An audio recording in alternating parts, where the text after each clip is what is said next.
My grandfather didn't share his story until much later in his life, but according to my uncle, everything your grandfather did was filtered through his experiences over there. This is a direct quote from my grandfather's article. He wrote about the battle, not to boast about my military exploits, nor to attempt to impress others with my bravery. I was totally frightened every second I was on that hill, or even as an excuse to practice my war story expertise, but to attempt to remind others of the horrors of war and to acknowledge the brave men who fought to preserve democracy so far from home.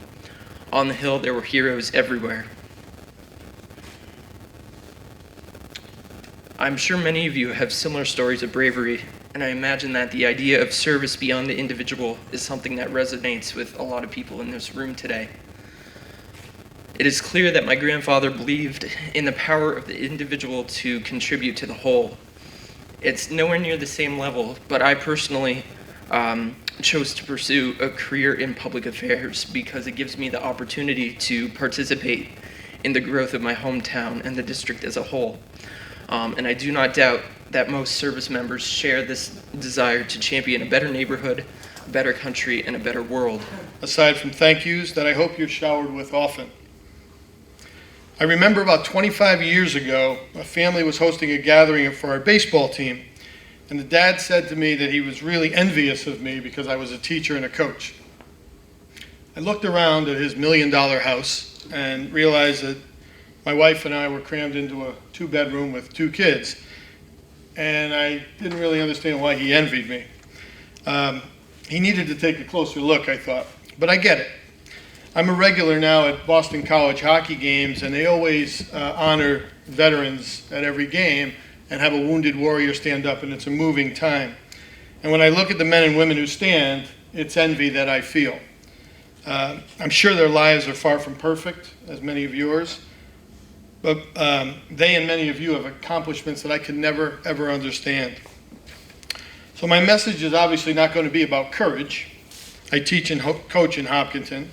It's not exactly a resume that inspires people to greatness. But what I can offer is sincere gratitude and a promise to never take what you've done for granted. Better yet, I hope I can convey the same message of appreciation to my students who are inundated with a lot of conflicting messages today about our country and our institutions. To die for one's country is, of course, the ultimate sacrifice. But to live for your country is another kind of sacrifice, a lifelong sacrifice, as in the discipline of good citizenship. Our nation and, of course, our community has become the pinnacle of civilization, owing so much to those who have served before us.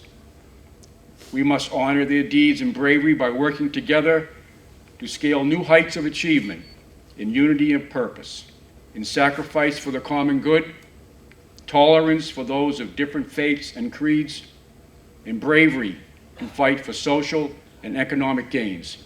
Yes, these are the disciplines of good citizenship. Each generation hands over the keys of freedom to the next, apprehensive that this inherited freedom will be taken for granted, or will not be appreciated because it was not earned, or will not be defended because it no longer seems important.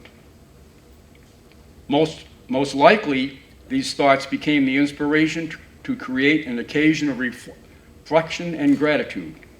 As such, Americans conceived of Veterans Day as a celebration to honor our servicemen and women for their efforts in safeguarding the doctrine of independence of our nation. The original concept of Veterans Day was to promote peace, world peace, while a lofty and probably unrealistic goal still needs to be our perpetual objective. Surely the battle between good and evil has been and continues to be the eternal human conflict. Every one of us should be willing to participate in the effort to secure and maintain a peaceful world, each contributing by using their own unique God-given talents.